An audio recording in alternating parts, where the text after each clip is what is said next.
You know, as I take a look at this, as somebody that has been hype about female warriors in this game and done a bunch of videos on them, this just makes me so happy because under 2 months ago, more than half of this list of characters was not even here. Over the last couple of months, they've dropped the entire top row except for Android 18 Blue. She was already here. They dropped Mai. They dropped the Purple 18. They dropped Pan Honey. They dropped the base form Caulifla, Fasha, and then the Extreme Mai as well. All of those units are brand new units, basically. So we have a scenario here where, for one, they really want you to use this team.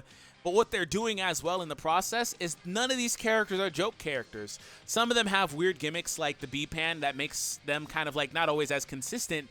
But Mai, Kale, Caulifla, Chichi, you know, these are characters that are going to always be relevant in this game. I don't care how much it power creeps.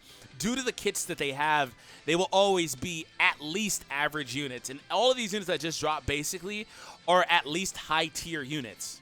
Some people argue that Mai is a top 5 character in the game. I wouldn't disagree with that. Chichi is going to always be relevant for 80% versus Sun family characters. So this is a really good list of characters. And, you know, people are going to use what they want to use, which is fair. But at this point, you have to respect this team. Just because they're girls, you know, you have to respect them. They're good. That doesn't mean you don't respect them because, you know, they're not characters you want to use. So what we're going to do, I wanted to get that out of the way because it's just shocking to me how much they've put into this team. You know, it was a launch team. It was here with launch with the Blue Pan and stuff like that. She was one of the launch Sparkings. And she'll probably get buffed eventually, too, as we add more characters to this list. So, stuff like that, man. So, it's just shocking to me. And let me know how you guys feel about it. None of these characters are bad. And all of the characters that just came out that we're going to review in this video also have really good stats. Like, they didn't shaft any of these characters. So, we're going to start off with Videl. And be sure to buckle up because I'm going to spend my time, take my time with explaining the ladies here because I love this team, man. And rip the boy Roshi. He's still really good here, but But I'll tell you what, he's really good with Bulma. They're kind of in a position where they basically are building up a Dragon Ball team too. We're getting there, and it's going to be really interesting to see because we have King Piccolo and Bulma now who farm Dragon Balls basically, so that'll be fun. All right, so Videl, those are the stats she has. 58,000 strike attack is pretty good. We're going to scroll down, 2,300 to Ki Restore, pretty solid. Main ability plus 35% to strike damage inflicted for 20 timer counts. That's really solid, right? -5 to own strike arts cost for 15 timer counts. Really solid. Restores her own health by 30% as well. That's good too. That's a really good bang for your buck main ability. And it only takes 10 timer counts to be able to use it. Very good. Unique ability, Girl Talk. When this character enters the battlefield, so that's either upon switch or entering, like being forced out by like the Broly's green card or whatever the case is, or, you know, just whenever she enters. If she's your last character, she would then enter your battlefield if the other allies did get defeated and she's your last one, whenever. Plus 30% to strike damage inflicted if a female warrior other than this character is a battle member, which again, it doesn't say the battle member has to be alive. So, you know, whatever the case is, as long as you took another female warrior into the battle, she's going to get that whenever she comes in. Let me just explain why that's insane. If you bring Mai and Videl, just on the most simple of levels, just switching from Mai to Videl is going to yield an insane amount of bonus damage. So Mai, from there, restores own ki by 30 just for switching. Like, this is why people argue Mai is like a top 5 character in the game. Some people even argue top 3. She is like the best support character in the game by a mile, right? So she's really good. So 30 to ki and 20% to allies inflicted damage for 15 timer counts when this character is switched to standby. You're not getting the additional 10%, but screw it, man. So if you just do that, go from her directly here, that you're getting a ton of buffs, right? So a Pure Maiden's Heart, though. So I don't know if I mentioned it, but she gets an additional 20% to strike damage inflicted if health is 50% or below with the Girl Talk. So that's 50% collectively if she enters the battlefield and she's low on health, basically. That can happen at any point. That is an insane amount of bonus damage. All right, we come down here. And it would be one thing if she had horrible stats, right? But she doesn't. Plus 50% to strike damage inflicted when 2 allies are defeated. So that does stack with Girl Talk. It should, in fact, stack. I'll go back and do some more testing. And when I do my gameplay video, I'll let you guys know definitively, but it should. But anyways, another 50% is crazy, right? That's a lot. That's 100%. just from unique abilities. That is crazy.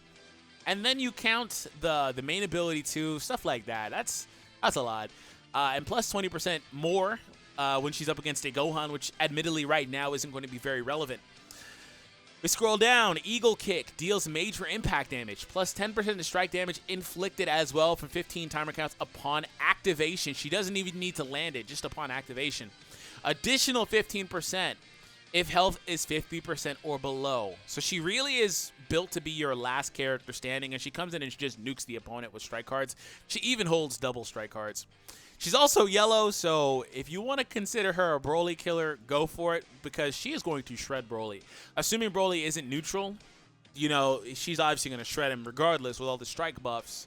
But if he's neutral, of course, he'll be a little bit better off. But nonetheless, you know, it's not that she's a Broly killer, but she's what this team needed as far as that matchup is concerned, because prior they only had Android 18 yellow.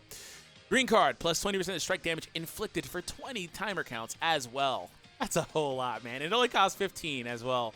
Additional 15% for 20 timer counts if health is 50% or below. So basically what you do with this unit is if you can get her low on HP, good. If not, whatever. She's still going to do a ton of damage.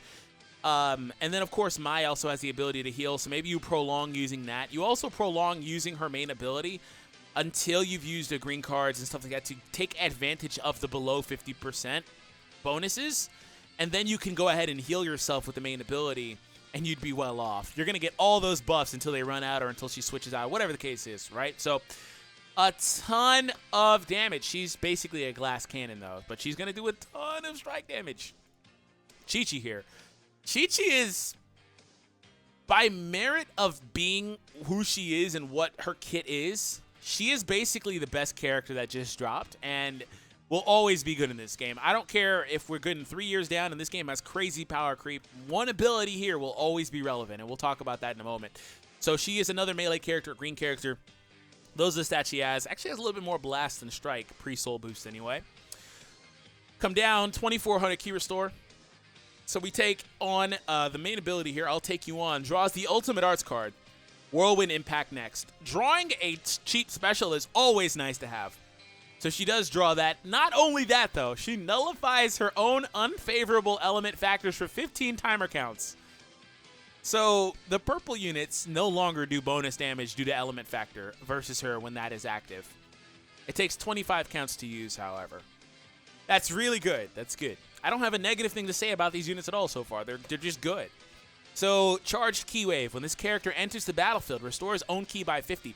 You know, the female warriors have units like this, Mai, and Caulifla, who are just generating way too much ki because of the fact that you don't draw cards fast enough, which is why they had to nerf sidestepping the first time through and like reduce arts card draw speed drastically, because these characters, man, they would shred. You would get unlimited loops, basically. You'd be looping like probably like 15 cards straight. I'm not kidding. They generate so much ki. So, like, this is crazy, man. But I think that, you know, too much is not necessarily a good thing. But I guess you never have to charge up, so that's good. The following effects will also occur if a female warrior other than this card is a battle member. Plus 30% to own key recovery. Okay, that's kind of icing on the cake. Like I said, you shouldn't need to heal or charge key. And plus 20% of blast damage inflicted. Why blast? This is how you know they did this on purpose, to try to, like, limit her and her usefulness.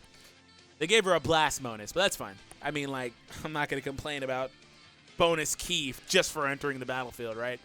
Dragon Attack deals major impact damage, inflicts enemy with attribute downgrade, plus 10% to damage received for 15 counts on hit.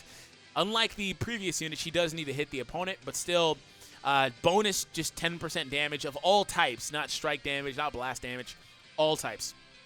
Cut it out here. By the way, I actually literally skipped her best ability that I was talking about. 80% to damage, just general damage. And there's no, again, restriction versus Sun Family. This is going to be a problem. Like, people will move on from this team and probably even move on from this character, right? But the 80% anti-Sun Family, not 40%, 80% will always be good. And I've said the same about things like Anti-Saiyan. Anti-Saiyan will always be good. That Frieza Yellow will always be relevant. Again, he might get overshadowed, but he'll always be relevant. We have Super Saiyan God in here. We have Goku. Any Goku, Gohan, Goten card that ever comes out, Pan, Goku Jr., whoever, right? Any of them that ever come out will always get screwed by this if they have this tag, as they should. SSB Goku, UI Goku, like, it doesn't matter. They'll all get, mopped by Chichi. Again, you're not going to see Chi-Chi's that often, but 80% is making her future-proof. So we have the green card, Cut It Out, plus 15% to strike damage inflicted for 20 timer counts upon activation. Inflicts forced switching on hit. She forces the opponent to switch out. That's always nice. If the enemy is a Sun Family character, inflicts attribute downgrade plus 5 to substitution count for 15 timer count. Wow, okay. So with this, she does more damage with strike damage. She forces the Sun Family character to switch out, and then takes an additional. It takes them an additional 5 seconds to come back via switch. That's nice. Not to mention, again, still 80%. Just general damage is good. And then, again, she does draw that 20 cost special, deals major slice damage, plus 20% chance to inflict feint on hit. By the way, she also does inflict bleed, I believe, with her regular blast cards, too. So there are things like that. I believe Bulma does the same thing. There are things like that that aren't showing yet, but I told Renzi to add that, hopefully, for the arts cards. But nonetheless, that's nice, right? We have Bulma here. Like I said, Bulma is a character that can farm Dragon Ball. She's a support-type character, though. 2,600 key restore. I think that eclipses Pan, huh? It does. I don't know if anybody has eclipsed Pan yet. Let me know in the comments down below, but it's very possible Bulma has the highest natural key restore speed in the game now. 2,600 is a lot. 2,655 is a lot. I'm a lady after all. Draws the ultimate card, Unexpected Hold. So she draws a cheap special as well. Nice. Restores allies' health by 10%, which isn't a lot, but 10%. You know, the funny thing about 10% is it allows you to use Videl's heal more readily than, like, a stronger heal would give you, right? If we come back over to Mai, and Mai heals, 20%. That extra 10% would make a difference for a character like Videl. So 10%, while not great, does do something. Never mind, I take it back. Allied female warrior characters get another 10%. Okay, well, that's good. So 20% to female warriors. That's a lot of heal, man, with her and Mai. Shorten's own substitution count by 2 by default. So she can come in and out a lot faster than a lot of characters. That 2 will add up on switches, especially because this team wants to switch a lot. Plus 50% to damage inflicted by allied tag female warrior characters for 10 timer counts on this character is switched to standby. What in the hell? What?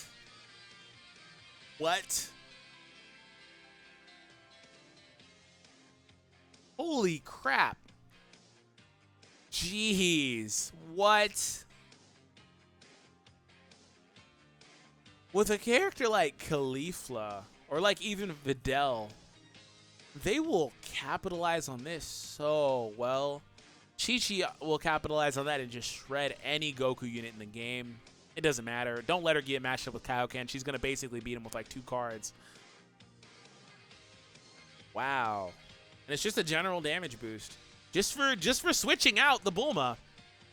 But this should work with her green card, which is already an insanely good green card. I'll talk about that in a moment.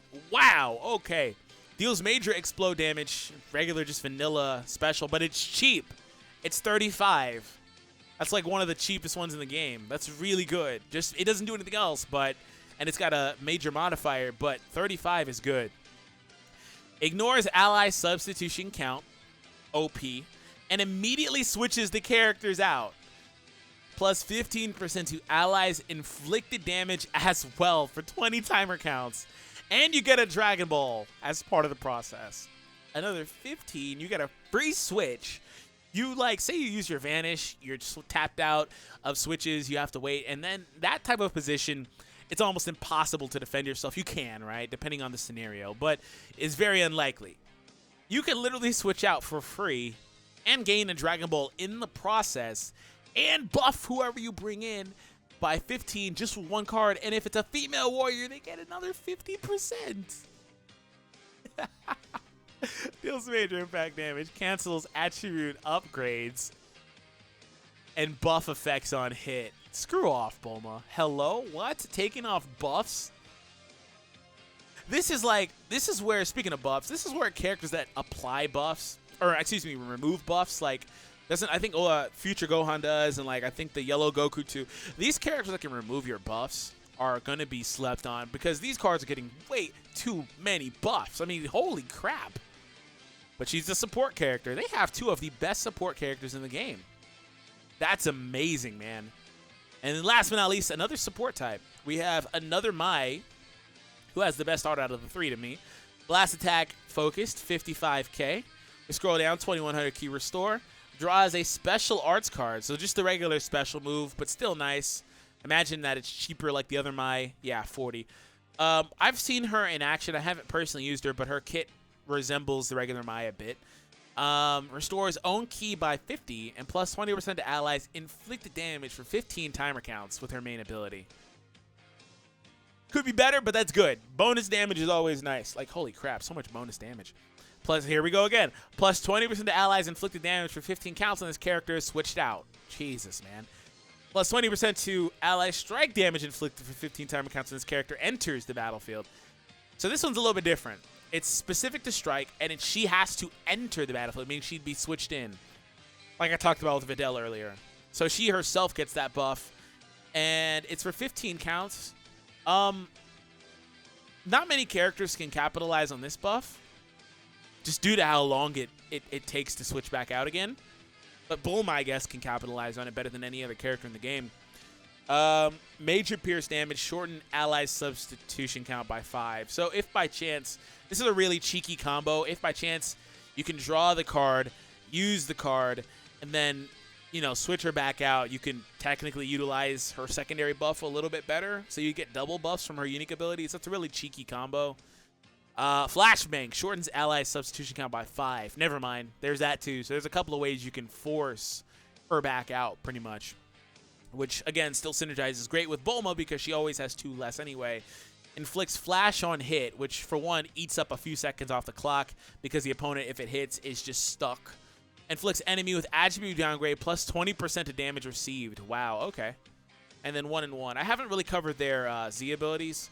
Female warrior in future, 31% to blast attack. When we come over here, we have female warrior strike and blast attack. Ooh, that's like one of the best ones you can potentially have in this game. Strike and blast attack is like one of the best buffs you can have in general to anything. So we have strike attack and defense. That's like the next best one to me. Let me guess, you're a double defense booster. Yeah, you are. Strike and blast defense. Okay. Not as great, but I'll take it. Another thing to consider is that they're kind of low. 22% is kind of low when you have a lot of characters. Albeit she's single, but she jumps to 30, you know, stuff like that. Well, here, you're at what, 25? Yours is a little bit higher. It goes to 25. I have her at 7-star to both stats. So, anyways, that's basically it, everyone. Hope you guys enjoyed. Hit that subscribe if you were new. And I'll catch all of you guys in the next one.